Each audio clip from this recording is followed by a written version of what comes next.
A paz do Senhor, meus amados irmãos, chegamos na última lição desse terceiro trimestre de 2018, a nossa lição 14, 30 de setembro de 2019, tema Entre a Páscoa e o Pentecostes.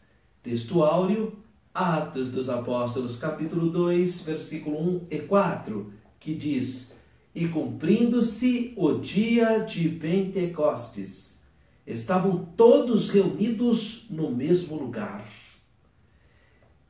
Versículo 4. E todos foram cheios do Espírito Santo e começaram a falar em outras línguas, conforme o Espírito Santo lhes concedia que falassem.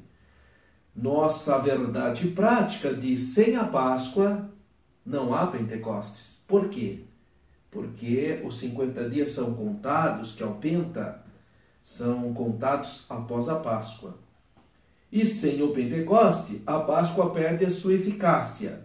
Somente a redenção em Jesus Cristo, que está junto ao Pai, traz o derramamento do Espírito Santo. Vamos pensar um pouquinho nesse texto maravilhoso de Atos dos Apóstolos, capítulo 2. Na verdade, o adequado é que os irmãos leiam todo o contexto, né? Não fica apenas com partes do versículo, mas pode ler o texto que fala sobre a descida do Espírito Santo. Cumprindo o seu dia de Pentecoste, estavam todos reunidos no mesmo lugar e de repente veio do céu um som como um vento veemente e impetuoso e encheu toda a casa em que estavam assentados. E foram vistas por eles línguas repartidas como que de fogo, os quais pousaram sobre a cabeça de cada um deles.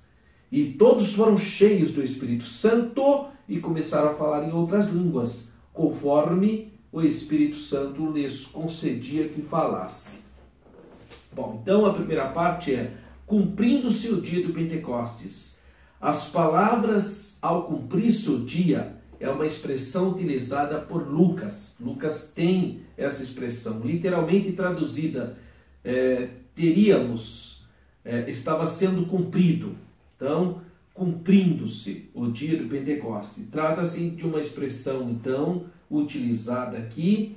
E uma coisa importante, eles estavam reunidos porque havia uma promessa do Senhor Jesus. Aqui no capítulo 1, ele fala: ficai em Jerusalém até que do alto sejais revestidos de poder. Batismo no Espírito Santo é revestimento de poder. Isso é batismo com o Espírito Santo. Uma coisa é ser selado no Espírito Santo. Quando ocorre o selo?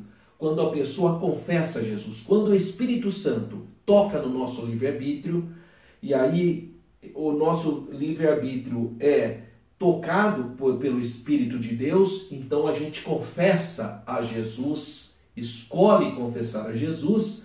Nesse momento você é selado, você passa a ser propriedade do Senhor Jesus. Então todos que confessam a Jesus como Salvador são selados com o Espírito Santo, têm o Espírito Santo.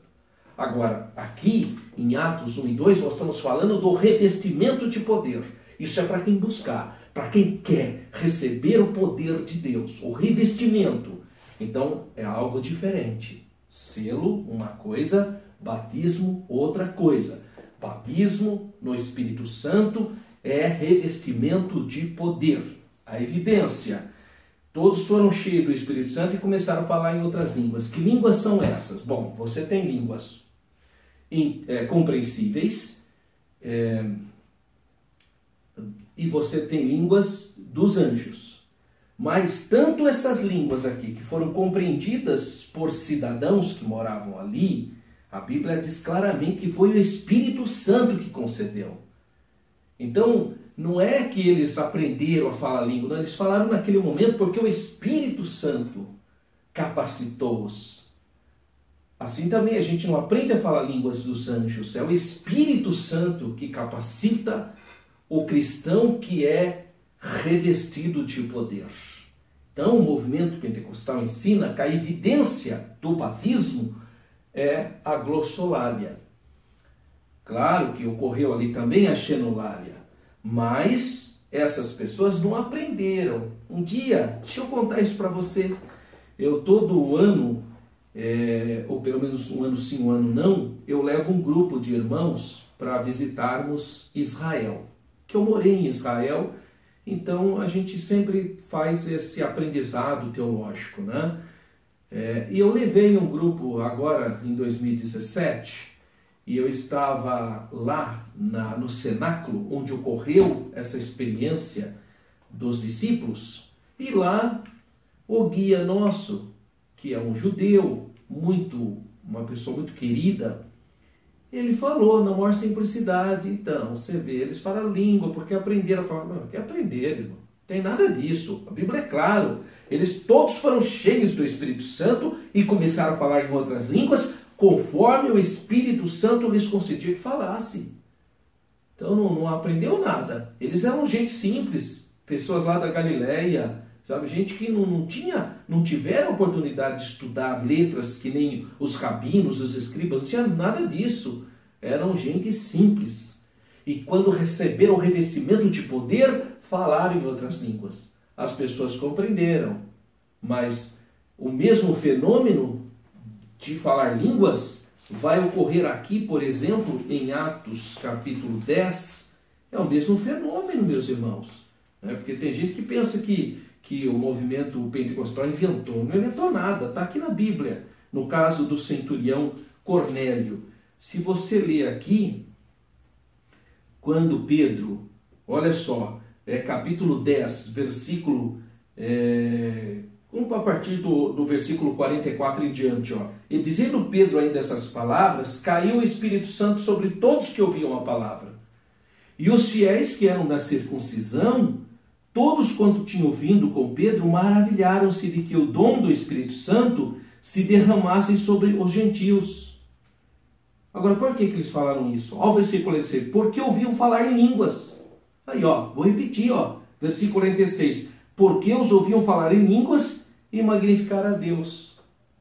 Sim, mas ali não tinha aquela multidão, porque tem gente, os cessacionistas, por exemplo, falam assim, não, Ato 2, sabe o que aconteceu? É que ali tinha gente do mundo inteiro.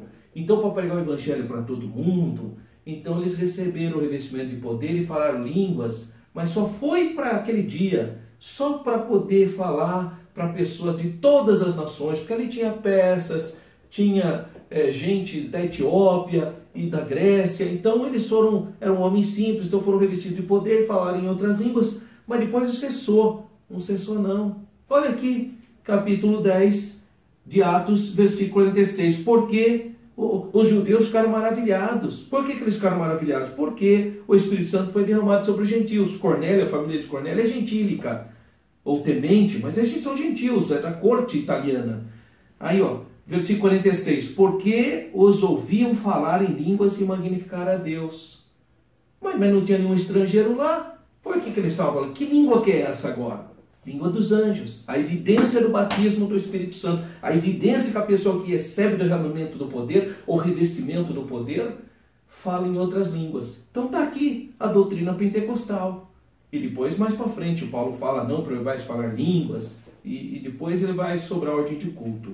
Então é importante nós entendermos que o Pentecostes é muito importante e ter esse discernimento, né? E não cair na historinha dos cessacionistas, que às vezes ficam com conversinha furada, mas esquece, abandona os outros versículos lá na frente, que vai mostrar a mesmíssima experiência. Né? Então estavam todos reunidos no cenáculo, tá? E todos foram cheios do Espírito Santo, conforme estava então recebendo. Essa experiência é tão interessante, por quê?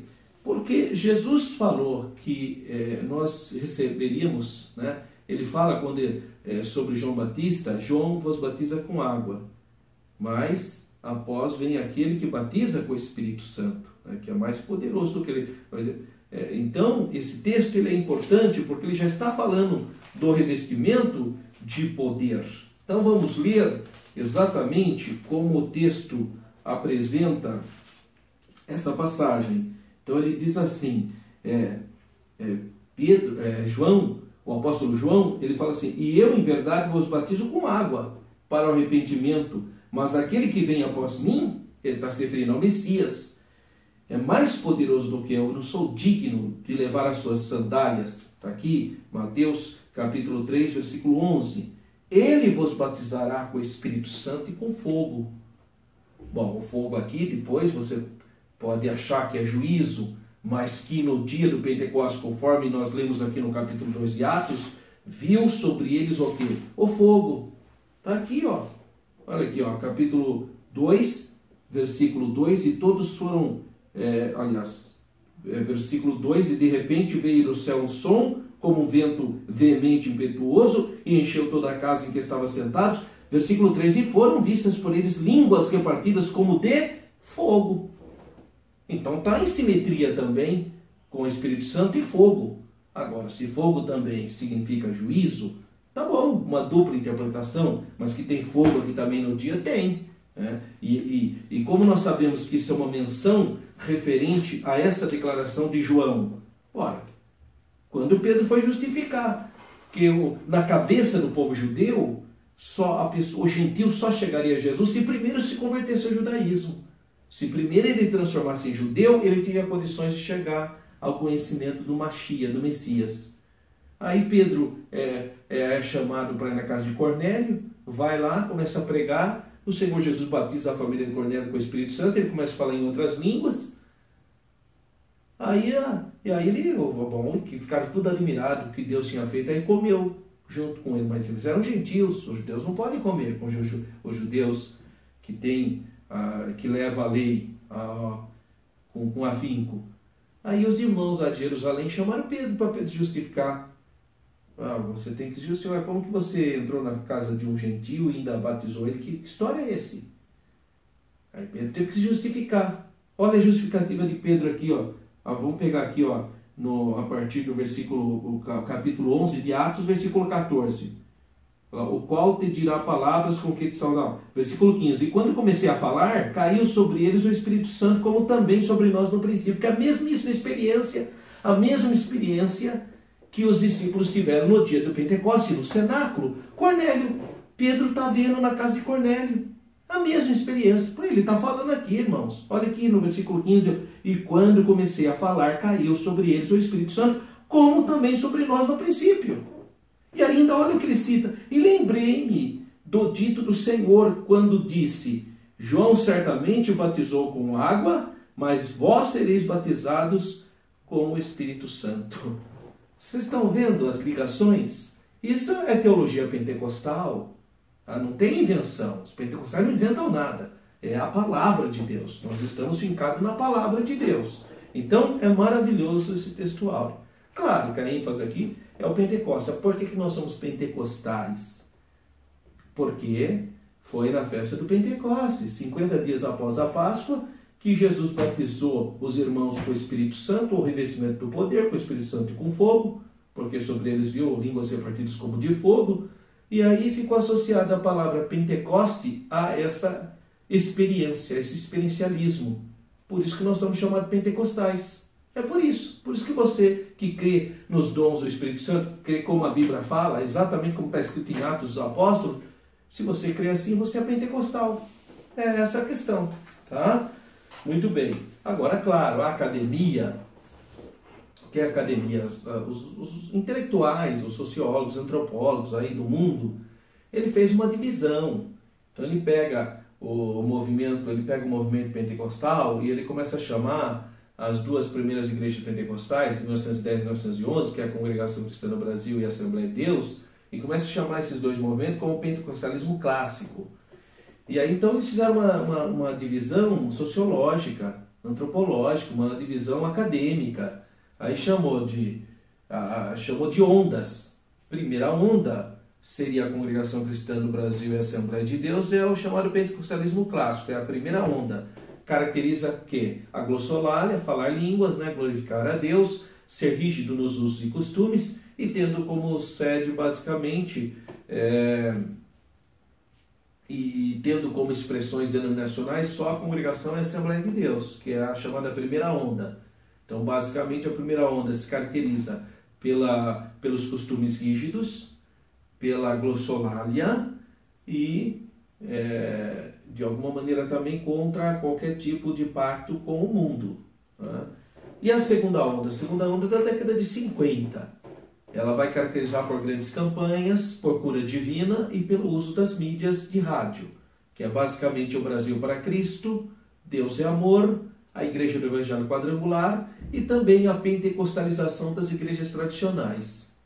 E a terceira e última onda é da década de 70 para frente, que tem a Igreja Universal do Reino de Deus, a Igreja Mundial do Poder de Deus, a Igreja da Graça, a própria Renascer em Cristo e outras igrejas que ficaram caracterizadas então pela teoria ou teologia da prosperidade e caracterizam pelo uso excessivo das mídias, especialmente da TV. Tá? Então, eles foram chamados, uma expressão que os pentecostais não aceitam, mas academicamente é usado, já está cristalizado. Eles são chamados de neopentecostalismo. Neo significa novo, seria o novo pentecostalismo. Por isso que os pentecostais tradicionais não aceitam, porque os pentecostais tradicionais não acham que esses movimentos sejam um novo Pentecostes. Acha simplesmente o desenvolvimento de uma doutrina importada da América do Norte, que é a teologia da prosperidade. Mas academicamente a divisão é essa. Paul Freston, que é um grande protestante, esteve aqui na Unicamp, na Universidade de São Carlos, e escreveu vários artigos. Ele trabalha essas três ondas, a primeira onda, a segunda onda e a terceira onda. A primeira onda como sendo o pentecostalismo clássico e a última onda como sendo o neopentecostalismo. De qualquer maneira, a expressão Pentecostes tem a ver com o revestimento do poder com base em Atos capítulo 1 e depois a gente vendo confirmação no caso do gentio aqui de Cornélio no capítulo 10 e 11. É bom você que é professor, faça uma boa lida no capítulo 1 de Atos, capítulo 2 de Atos, capítulo 10 de Atos, capítulo 11 de Atos, porque você vai ver a simetria e vai ver então a continuidade dos dons espirituais e é uma resposta contra os cessacionistas. Muito bem, nós temos uma interação aqui. Fala que, pela graça de Deus, chegamos à última lição. Isso é um privilégio. Eu acho que você deve, sem dúvida alguma, nessa oportunidade, aproveitar a oportunidade para reconhecer isso daqueles alunos que não faltaram nem um dia. Ao invés de você ficar reclamando daqueles que faltaram, faz o contrário, elogia os que não faltaram. Tá? Dá uma palavra de ânimo para os que não faltaram. Nós temos, então, a introdução, que vai falar aqui nessa última lição.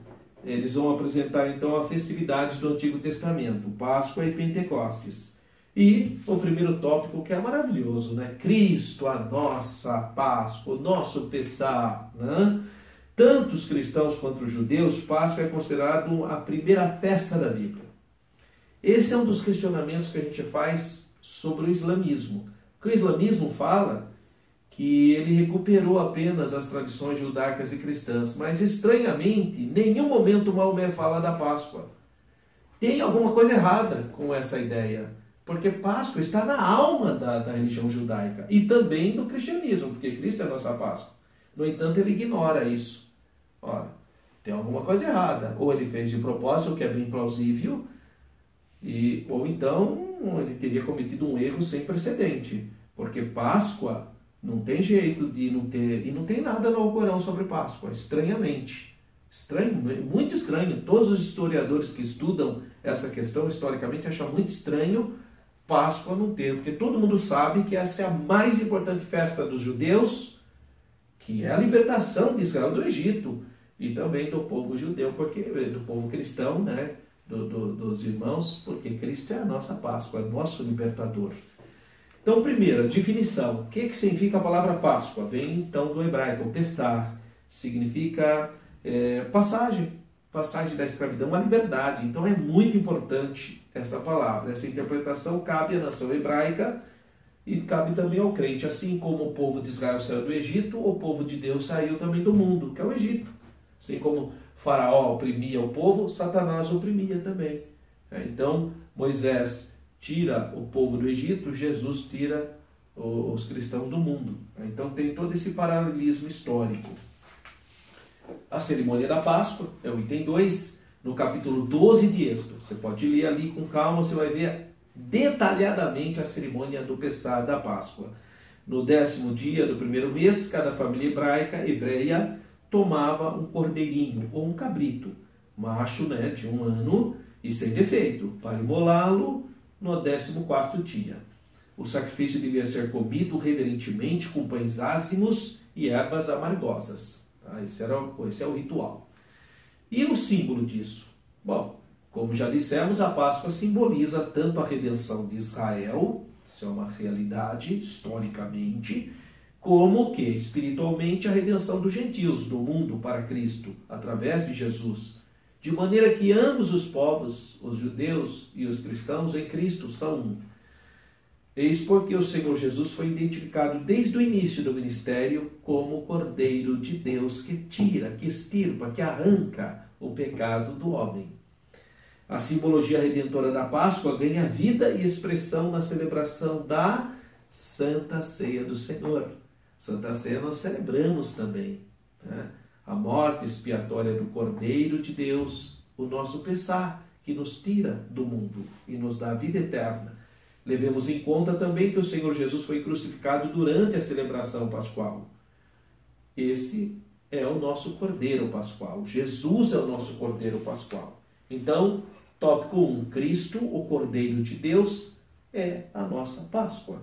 Há um subsídio didático falando de novo o que significa Páscoa. E tem um quadro muito interessante falando a Páscoa para os egípcios significou uma coisa, foi o juízo de Deus sobre eles.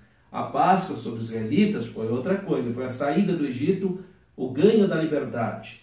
E para nós crentes é a passagem da morte dos nossos pecados, da escravidão do mundo, para a vida na santidade de Cristo. Graças a Deus. É um quadro pequeno que você pode apresentar para a sua sala de aula. 2. O Pentecostes, a festa das primícias, que o Pentecostes é a festa das primícias depois de 50 dias da Páscoa. Sem a Páscoa não pode haver Pentecostes. Isso significa que, sem a experiência pascal, as primícias não têm qualquer significado. Tá? Porque a Páscoa, então, que é o elemento determinador para fazer a contagem. O sangue do Cordeiro é imprescindível para a nossa redenção. Sem a morte de Jesus na cruz não tem cristianismo. É fundamental você entender isso. Jesus morreu na cruz do Calvário para a salvação. Isso aí é a coluna vertebral do cristianismo. É exatamente nesse ponto que vem outro problema em relação ao Islã. O Islã nega a morte expiatória de Jesus. Então ele tenta destruir a coluna vertebral da fé cristã. E esse é um ataque extremamente desrespeitoso do Islã. Porque o Islã é uma religião que vem depois. Depois de 600 anos é que eles descobriram que Jesus não morreu na cruz. Quer dizer, depois de 600 anos. Então não tem o menor sentido essa declaração que está no Alcorão, dizendo que os cristãos estão confusos porque Jesus não morreu na cruz. Não, nós não estamos confusos. Nós temos 600 anos de historicidade, arqueológica, bíblica, tradição, tudo. Que Jesus morreu na cruz e o sangue de Jesus vertido na cruz nos purifica de todo o pecado, graças a Deus. Então, o Pentecostes, a festa das primícias. Primeiro, definição. A festa do Pentecostes é celebrada, lembra da palavrinha penta? Lembra? Penta, 50 dias após a Páscoa. Recebe as seguintes designações. Bom, festa das primícias, festas das colheitas, festas da semana, tudo a mesma coisa. Colheitas, semanas e primícias. Êxodo 34. Agora, a Páscoa era uma cerimônia doméstica. O Pentecoste era uma cerimônia coletiva, pública. Então, uma era para a família, doméstica. A outra para todos, pública. Cerimônia. Como é a cerimônia do Pentecoste? Santa convocação. Convocava todos para se apresentar jubilosamente, com alegria, diante do Deus de Israel, com as primícias das colheitas. A cerimônia tinha início exatamente no instante em que a foice passava para colher a primeira colheita, né? A primícia, a primeira seara. No momento mais solene, o adorador movia o molho perante o Senhor. Levítico 23:11. E o que significa isso? Qual é o símbolo disso? Para nós pentecostais, para nós cristãos nascidos de novo, as primícias representam as almas que, através do evangelismo e das missões, nós apresentamos ao nosso Salvador e Senhor Jesus Cristo. Ele mesmo comparou ganhar almas ao semear e ceifar. Está escrito em Mateus, capítulo 13, João capítulo 4. Então foi o próprio Senhor que fala isso. Resuminho do tópico 2. Sem a Páscoa não poderia haver a festa de Pentecostes. Há um subsídio teológico que vai explicar a palavra Pentecostes. Vai dar uma explicação exegeticamente da palavra. Último tópico 3. O dia de Pentecostes, que eu já falei bastante sobre o dia de Pentecostes. Mas vamos lá. Se o Senhor Jesus Cristo não tivesse sido imolado como nosso cordeiro em Jerusalém, aquele dia do Pentecostes teria sido só mais um, como tiveram muitos dias de Pentecostes. Todo ano tinha, mas aquele, após a morte de Jesus, que ficou marcado na história. Primeiro, Cristo, o Cordeiro Pascal. O Senhor Jesus foi crucificado durante a Páscoa. Mateus 26, 2. Então, os gnósticos e outras seitas marginais cristãs falavam, não foi Jesus. Na verdade, Jesus se transfigurou em cima de Judas, e Judas foi crucificado no lugar. Sabe essas barbaridades? São seitas marginais apócrifas. E o Alcorão dos muçulmanos pegou isso aí, Maomé pegou e pôs isso aí lá. Qual é coisa feia? Nós sabemos historicamente que ele tirou isso de seitas marginais cristãs. Mas a palavra de Deus é clara. Olha o profeta Isaías. Lembra do profeta Isaías? Capítulo 53, que ele fala do Messias sendo moído pelos nossos pecados. Então a crucificação de Jesus é um fato histórico, um fato fundamental do cristianismo. Mateus 26. Mas ao terceiro dia, Jesus ressuscitou dos mortos. Glória a Deus, porque o nosso Salvador está vivo. Graças a Deus. Ele então é a primícia dos mortos. Já ressurreto e prestes a assentar ao céu, o Senhor Jesus prediz a grande colheita que viria. Atos 1:8. O que diz Atos dos Apóstolos, capítulo 1 e versículo de número 8. Diz assim: mas recebereis a virtude do Espírito Santo, ou mas recebereis o poder, vem da palavra grega dínamos, da onde vem a palavra dinamite, poder, e que há de vir sobre vós, e ser-me-eis testemunhas, tanto em Jerusalém como em toda a Judéia e Samaria, simultâneo. Tá? Não é que tem irmãos que falavam, primeiro em Jerusalém, depois em Samaria, depois em Judéia. Não existe. Isso aqui é simultâneo. Tá? Tanto em Jerusalém, como na Judéia, como na Samaria. É simultâneo. Recebeu o poder, revestimento do poder, simultaneamente evangeliza o mundo. Essa é a proposta da palavra de Deus. 2. O Pentecostes do Espírito Santo. Passados 50 dias, o Pentá, desde a morte de Cristo na cruz, ocorrido na Páscoa, eis que os discípulos receberam então a promessa do Pai. O batismo no Espírito Santo. Então a promessa se refere ao batismo no Espírito Santo, ao revestimento de poder, cheios do Espírito Santo. O que é ser cheio do Espírito Santo? É receber virtude, poder para evangelizar. Esse é o objetivo. Então a pessoa recebe o batismo no Espírito Santo para quê? Ora, para evangelizar, para estar cheio da graça de Deus, para ser testemunha. Esse é o objetivo. Tá? Agora, se você pegar, vamos dar um exemplo de um grupo religioso que tenta contestar a personalidade do Espírito Santo. As testemunhas de Jeová não acreditam na personalidade do Espírito Santo. Aí cita esse versículo aí, ó. Se o Espírito Santo fosse uma pessoa, como que uma pessoa ficou cheia dele? Olha que falta de divisão de contexto. Em primeiro lugar, estar cheio de algo é algo que a gente precisa discutir. Por exemplo, Jesus falou para Pedro, Pedro, por que você deixou Satanás encher o seu coração? Então Satanás não é uma pessoa porque encheu o coração de Pedro? Está vendo? Isso é tudo uma linguagem figurada. Está dizendo que Satanás influenciou, mas a Bíblia fala que encheu o coração dele também. Então falar isso para assistir de Jeová, então Satanás não é pessoa, porque encheu Pedro. Aí ele sabe que Satanás é uma pessoa. Assim também o Espírito Santo é uma pessoa, mas tem poder de encher ou revestir outras pessoas. São pessoas espirituais. Tá? Então, só por isso já estaria resolvida a questão. Dou outro exemplo. Jesus não é uma pessoa? É. O Pai não é uma pessoa? É. Mas a Bíblia diz: quem me ama, guarda os meus mandamentos, e eu e o Pai viremos nele e faremos neles morada. Mas como se é uma pessoa, como vai fazer morada em mim? Claro que é uma linguagem figurada, mas de novo, eu poderia usar o mesmo argumento utilizado pelas testemunhas de Jeová. Se o Espírito Santo não pode ser pessoa porque ele enche, Então o Pai e o Filho também não poderia ser porque vem e faz morada na pessoa. Então Satanás também não pode ser porque encheu o coração de Pedro. Está vendo como nós temos... O problema das seitas e dos grupos religiosos não ortodoxos é que as regras deles não valem para tudo, só vale para uma coisa especificamente. Isso não é hermenêutica. Hermenêutica séria, a regra é geral. Se aplicar a regra em todos os contextos. Não pode...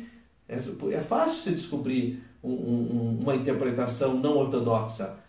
Só funciona para aquilo. É específico. E não, a Bíblia não é assim, irmão. Nós temos que ter uma regra de hermenêutica que serve para tudo, não só para defender um ponto de vista. Então são coisas que não se sustenta. 3. As primícias da igreja cristã. Nesse momento levanta-se Pedro, coisa linda, cheio do Espírito Santo, os demais apóstolos, e proclamam o quê? O Evangelho, porque batismo no Espírito Santo, revestimento de poder, é para pregar o Evangelho, para ter audácia, para ministrar a palavra com eficácia. E o resultado? Está lá em Atos 2,41. Quer ver o resultado? Atos, capítulo 2, versículo 41, que diz assim: de sorte que foram batizados os que de bom grado receberam suas palavras, e naquele dia agregaram-se quase 3.000 almas.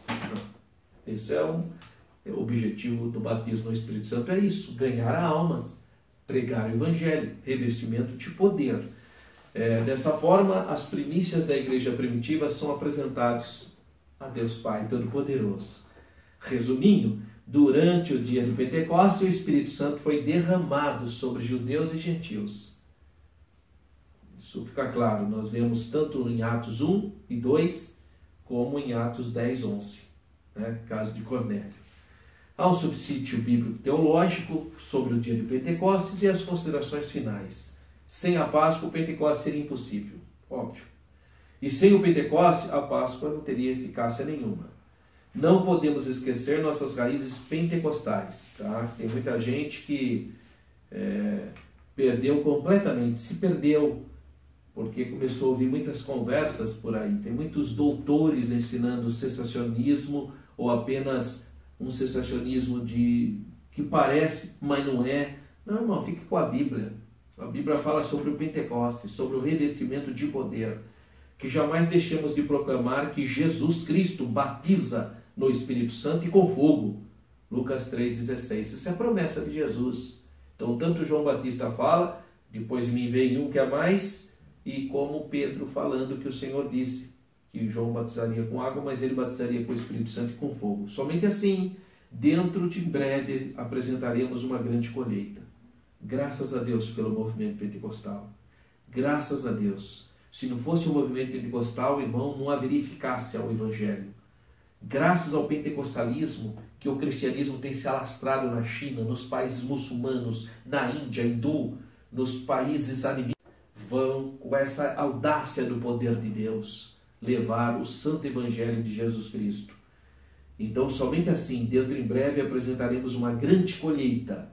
O Senhor da Seara em nosso país, na América Latina, na África, na Europa, enfim, até os confins da terra. Se você ainda não é batizado no Espírito Santo, começa a pedir: Senhor Jesus, me batiza no Espírito Santo. Eu amo essa doutrina, sabe por quê? O batismo no Espírito Santo não tem manipulação. Ou você é batizado pelo Senhor Jesus, ou você não é. Ninguém pode te batizar, só Jesus. E Jesus quer te batizar, quer te revestir de poder. Então receba do Senhor Jesus o batismo no Espírito Santo e com fogo. Que Deus continue abençoando sua vida. Você é o meu convidado para participar da nossa aula de capacitação, de formação continuada para professores de escola bíblica dominical. Todo sábado, das 16 às 17h30, na Assembleia de Deus de Campinas, Rua Pastor Cícero Canuto de Lima, número 160, Parte Itália, em frente ao César Moreiras, Campinas, São Paulo. Nosso pastor-presidente, pastor Paulo Freire Costa. Você então é meu convidado. Acesse o meu site www.professoralberto.com.br. Fique na paz do Senhor.